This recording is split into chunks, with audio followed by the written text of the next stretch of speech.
Hello everyone, welcome to our channel where we learn science in the simplest way.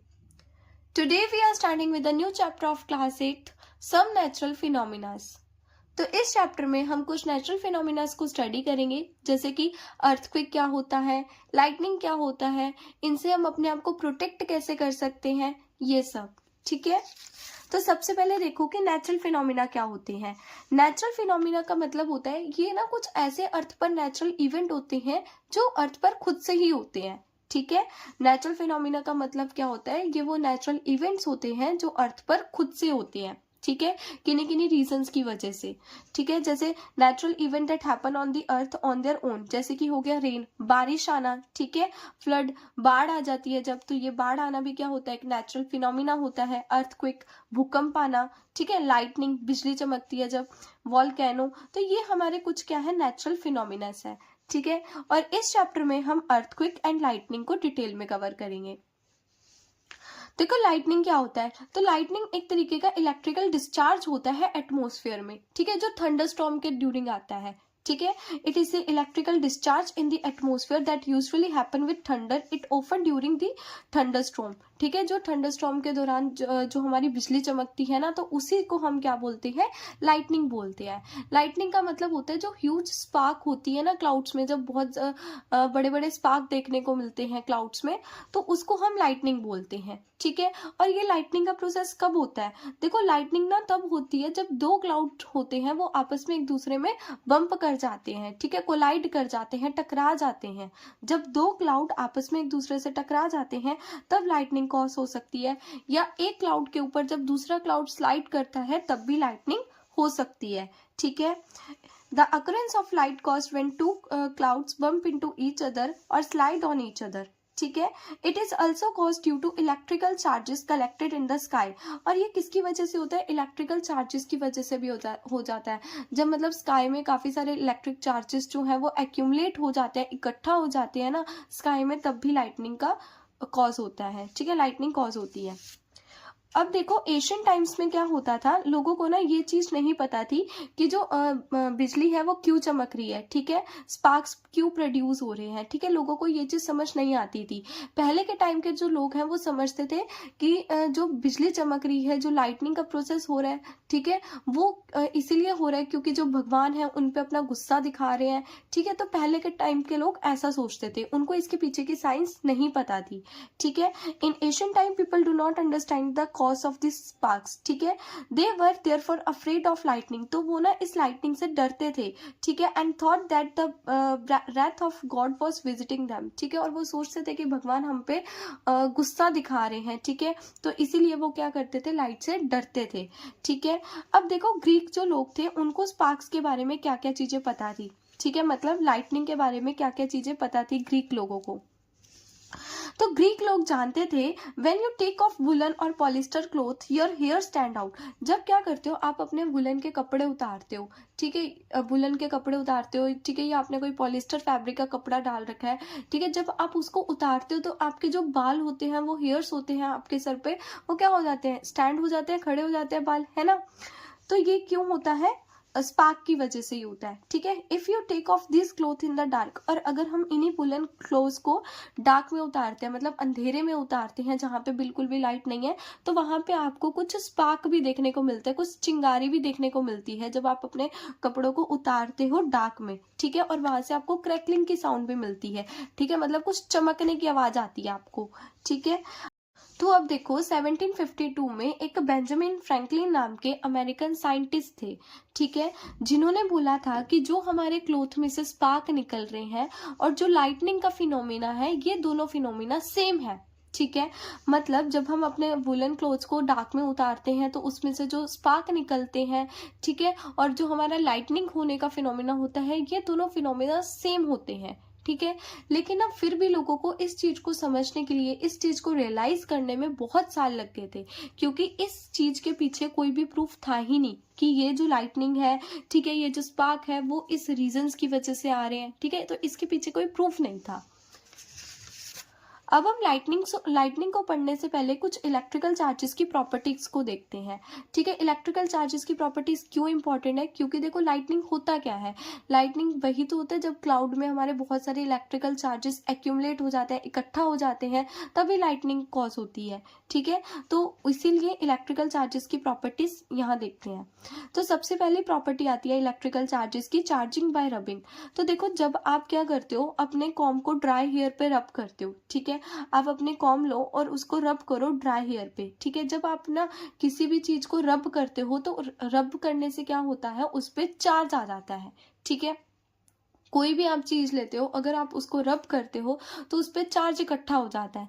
तो ऐसे ही आप अपनी com लो, आप उस कॉम को ड्राई हेयर्स पे अपने रब करो। ठीक है, और जब आप उसको अपने हेयर्स पे रब करोगे ना तो कॉम पे चार्ज आ जाएगा। ठीक है, कॉम पे क्या आ जाएगा, चार्ज आ जाएगा। वो चार्ज कुछ भी हो सकता है, पॉजिटिव नेगेटिव। ठीक है, वैसे ये जो कॉम होती है वो प्लास्टिक की होती है, तो मोस्टली इस पे पॉजिटिव चार्ज रहता है। ठीक है, अब जो कॉम है उस पर चार्ज आ गया। ठीक है, अब आप ना कुछ छोटे छोटे पेपर्स रख दो कॉम के पास में। आप देखोगे ये जो कॉम है वो छोटे छोटे पेपर्स को अपनी तरफ क्या करती है, अट्रैक्ट कर रही है। ठीक है, वो जो पेपर है वो कॉम की तरफ जाते हैं, अट्रैक्ट होते हैं उससे।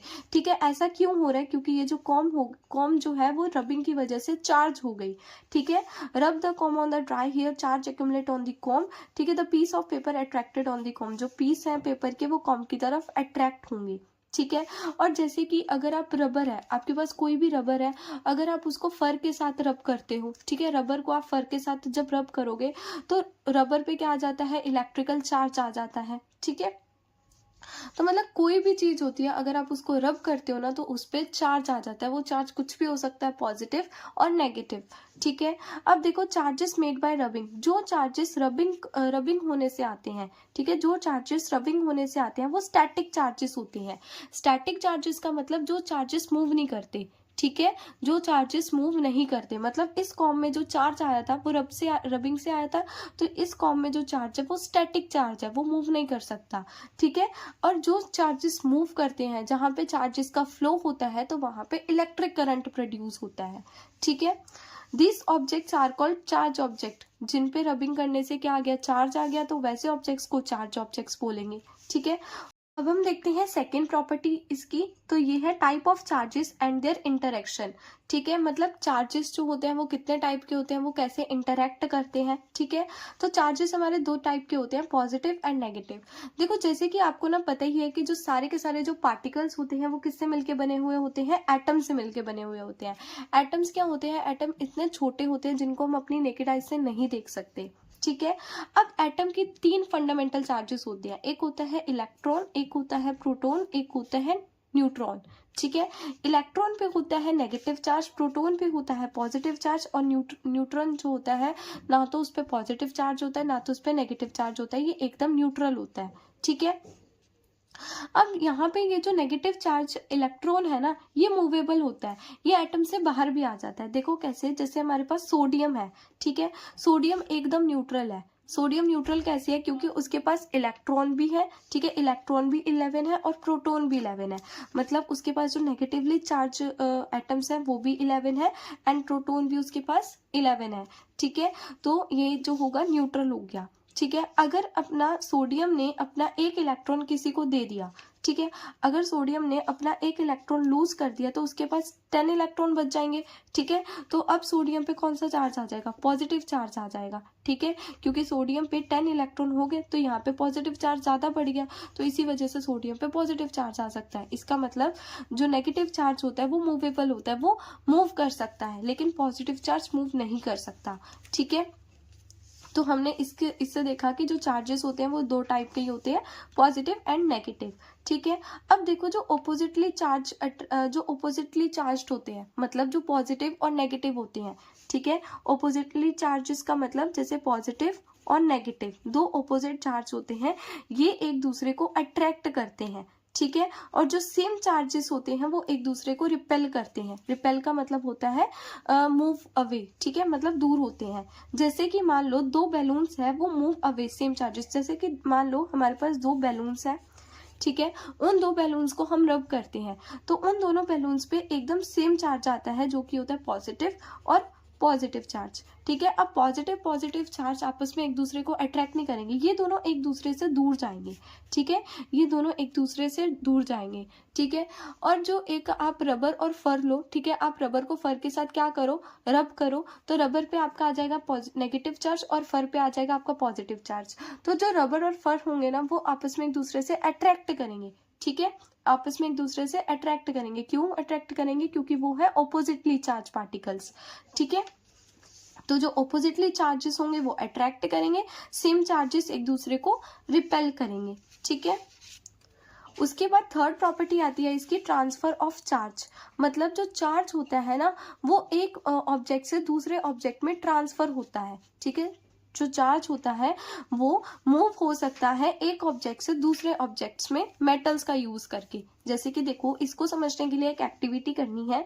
ठीक है, आपको एक ग्लास लेना है और एक ग्लास के ऊपर आपको कार्डबोर्ड रख देना है। ठीक है, और कार्डबोर्ड के अंदर ना आपको कार्डबोर्ड के सेंटर पे एक होल कर देना है। ठीक है, कार्डबोर्ड के सेंटर पे आपको ऐसा छोटा सा होल कर देना है और उसमें आपको एक मेटल की रॉड डाल देनी है। ठीक है, कार्डबोर्ड के होल के अंदर आपको मेटल की रॉड इंसर्ट कर देनी है।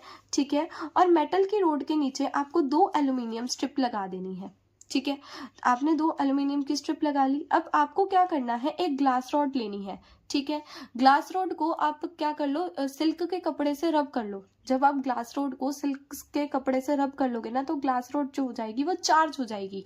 ठीक है, ग्लास रॉड चार्ज हो जाएगी पॉजिटिवली। ठीक है, तो हमने क्या करा, ग्लास रॉड को चार्ज कर लिया सिल्क के कपड़े से रब करके। ठीक है, और जैसे ही हम इस ग्लास रॉड को इस मेटल की रॉड के साथ टच कराएंगे, जैसे ही इस ग्लास रॉड को मेटल की रॉड के साथ टच कराएंगे, तो इससे क्या होगा, जो एल्यूमिनियम स्ट्रिप्स है ना, वो क्या होंगी, दूर जाएंगी। ठीक है, ये जो एल्यूमिनियम की स्ट्रिप है वो क्या हो जाएंगी, ऐसे दूर जाएंगी। ठीक है, जैसे यहाँ पे है, ये ऐसे पड़ी हुई थी। ठीक है, तो ये ऐसे दूर जाएंगी एक दूसरे से। अब ये दूर क्यों जा रही है, ऐसा हुआ क्यों एल्यूमिनियम की स्ट्रिप्स ओपन हो रही है? ठीक है, तो देखो, जैसे ही हमने क्या करा, ग्लास रॉड को इस पे टच करा। ठीक है, अब ग्लास रॉड एकदम चार्ज है। ठीक है, ग्लास रॉड चार्ज है और इसको हमने इस पे टच करा, तो इससे टच करने की वजह से क्या हुआ, जो एल्यूमिनियम स्ट्रिप्स है उसके पास भी पॉजिटिव चार्ज आ गया। ठीक है, और ये दोनों आपस से दूर क्यों हुई, एक दूसरे से दूर क्यों हुई? क्योंकि हमने पॉजिटिव वाली ग्लास रॉड को इसके साथ टच करा था, तो जो चार्ज आया है इन दोनों के पास वो सेम चार्ज आया है। ठीक है, और सेम चार्ज क्या करते हैं, रिपेल करते हैं। ठीक है, इसी वजह से क्या होगा, ये दोनों आपस में एक दूसरे से दूर गई। ठीक है, तो हम एक और डिवाइस का यूज करते हैं, इलेक्ट्रोस्कोप का भी यूज करते हैं, ये पता लगाने के लिए कि कोई जो ऑब्जेक्ट है वो चार्ज है या वो ऑब्जेक्ट जो है वो चार्ज नहीं है। ठीक है, वैसे आपका इस एक्टिविटी में आपकी जो तीनों प्रॉपर्टीज हैं वो क्लियर हो रही हैं। ठीक है, जैसे कि फर्स्ट प्रॉपर्टी हमने देखी थी, चार्ज बाय रबिंग। ठीक है, मतलब रब करके किसी भी चीज को उस पर चार्ज लेकर आना। ठीक है, उसके बाद सेकंड हमने देखा था कि चार्जेस की इंटरेक्शन। ठीक है, मतलब जो मतलब जो सेम चार्जेस होते हैं वो रिपेल करते हैं, ऑपोजिटली चार्जेस जो होते हैं वो अट्रैक्ट करते हैं।